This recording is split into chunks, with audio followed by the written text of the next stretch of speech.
Bismillahirrahmanirrahim. Assalamualaikum warahmatullahi wabarakatuh. Alhamdulillahi rabbil alamin, wal aqibatu lil muttaqin, wala udwana illa 'alal zalimin. Asyhadu an la ilaha illallah wahdahu la syarika lah, wa asyhadu anna Muhammadan 'abduhu wa rasuluh. Allahumma shalli ala Muhammad wa ala alihi wa ashabihi wa man tabi'a hudahu bi ihsan ila yaumiddin.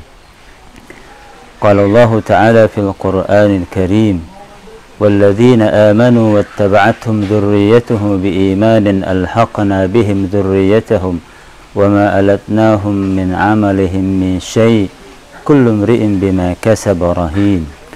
وقال نبينا محمد صلى الله عليه وسلم: إذا مات ابن آدم انقطع عمله إلا من ثلاث: صدقة جارية أو علم ينتفع به أو ولد صالح يدعو له. Sadaqallahul azim wa sadaqa rasuluhul karim wa nahnu ala dhalika minas syahidin. Kaum muslimin wal muslimat, shaimin dan shaimat yang dimuliakan Allah Subhanahu wa taala. Siapa di antara kita yang tidak suka dengan keluarganya? Pasti semua suka dengan anggota keluarganya. Dari mulai bapak mencintai istrinya, mencintai anaknya, istrinya juga sama mencintai suaminya, mencintai anaknya. Begitu juga anak-anaknya mencintai ayahnya, ibunya, bapaknya. Semuanya satu sama lain saling mencintai. Nah, ini adalah fitrah manusia itu sendiri. Oleh karena itu, ketika seseorang kehilangan dari keluarganya setelah mendahului, telah diwafatkan Allah Subhanahu wa taala, apakah mungkin bisa bertemu lagi di surga nanti? Ma'asyiral muslimin rahimakumullah, ini adalah janji dari Allah Subhanahu wa taala bahwa nanti di surga semua anggota keluarga akan bertemu di surga. Ini janji Allah Subhanahu wa taala, misalnya dalam surat At-Tur, a'udzubillahi minasyaitonir rajim. والذين آمنوا واتبعتهم ذريتهم بإيمان ألحقنا بهم ذريتهم وما ألتناهم من عملهم من شيء كل امرئ بما كسب رهين.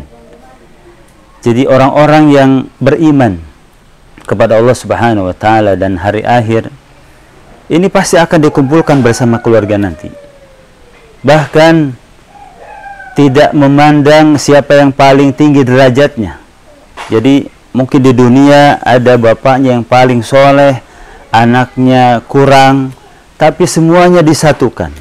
Atau sebaliknya, bapaknya agak kurang soleh. Mungkin dari keimanannya, dari amaliyah individunya, dibanding dengan anaknya. Tapi semuanya karena punya keimanan kepada Allah Subhanahu wa taala, punya kartu ya, bitokoh, maka ini akan dikumpulkan oleh Allah Subhanahu wa taala di surga nanti. Oleh karena itu, satu sama lain dengan keluarga itu saling tausiah agar semua bisa bertemu lagi di surga nanti. Ma'asyiral muslimin wal muslimat rahimakumullah. Oleh karena itu, ketika seseorang ya mendapatkan ujian, ya, misalnya anaknya kurang soleh, ya, karena dalam Al-Quran itu ada model anak bermacam-macam.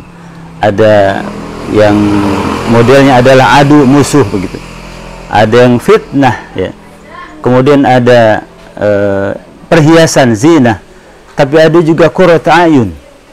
Nah, ketika seseorang ya mendapatkan rezeki anak yang kurang baik, yang kurang soleh, itu sebetulnya bagi orang tua itu adalah kesempatan yang baik untuk menata diri, untuk amal-amal soleh terbuka lebar. Bagaimana ia melatih kesabaran. Makanya itu dalam surat Ar-Ra'd ada beberapa syarat yang harus ditempuh apabila ingin ketemu lagi dengan anggota keluarganya. Misalnya, alladzina yufuna bi ahdillahi wa la yanqudul mitsaq. Jadi betul-betul perjanjian dengan Allah Subhanahu wa taala terus dijaga. kita setiap hari mengatakan asyhadu an la ilaha illallah wa asyhadu anna muhammadar rasulullah, itu janji kita kepada Allah Subhanahu wa taala. Kemudian juga kita bersilaturahim kepada sanak keluarga. Bahkan kita ada tradisi lebaran, ada tradisi silaturahim, itu baik sekali.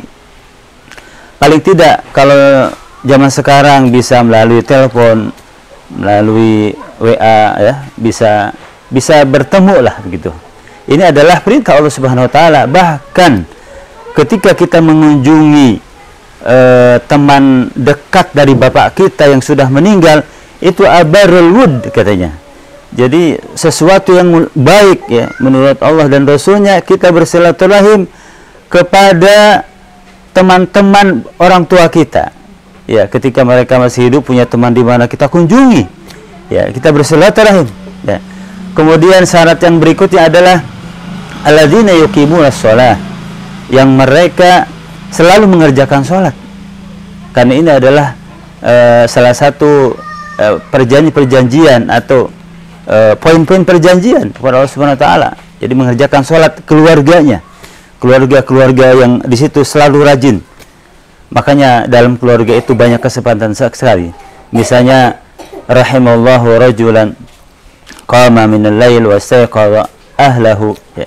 Jadi ketika seseorang suami bangun duluan, kemudian ia sholat tahajud, kemudian membangunkan istrinya. Kalau istrinya tidak langsung bangun, dicipratin. Begitu juga sama, Allah merahmati seorang istri yang bangun duluan sholat tahajud, kemudian membangunkan suaminya. Kalau suaminya tidak mau, dia dicipratin dan sebagainya. Ini adalah sebuah kesempatan yang baik. Jadi dengan berkeluarga itu ada kesempatan amal-amal yang terbuka.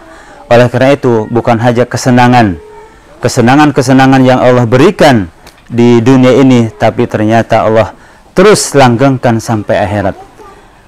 Sampai akhirat akan ketemu lagi dengan keluarganya, dengan anggota keluarganya yang mungkin bapaknya sudah pergi duluan, sudah dipanggil duluan, anaknya ya sudah dipanggil duluan. Itu adalah impian yang terbesar. Sekarang saja mungkin kita di bulan Ramadan ini buka online ya, buka online, diperlihatkan di Zoom, dilihatkan di foto gitu. Ini saking cintanya kepada anggota keluarga. Tapi insya Allah ya, dengan izin Allah, dengan janji tadi dan syarat-syarat yang kita penuhi, yang berikutnya adalah bersedekah ya, yunfiquna amwalahum, ini juga salah satu syarat. Makanya Dr. Taufik Ulwan dari Mesir dalam bukunya mengatakan, dalam keluarga itu dianjurkan anggota keluarga untuk bersedekah setiap hari. Kalau bisa dibuatkan kenceleng sedekah. Agar apa? Agar semua keluarga, anak-anak yang masih kecil, masih TK, masih SD, itu setiap hari walaupun 1.000, 2.000, 5.000 dan sebagainya, itu merupakan salah satu tambahan amal ya, tambahan amal untuk bagi anggota keluarga. Jadi insya Allah dengan memenuhi syarat tadi, insya Allah dengan keluarga besar kita akan masuk surga bersama-sama. Demikian yang dapat kami sampaikan, mudah-mudahan bermanfaat. Jazakumullah khairan. Wassalamualaikum warahmatullahi wabarakatuh.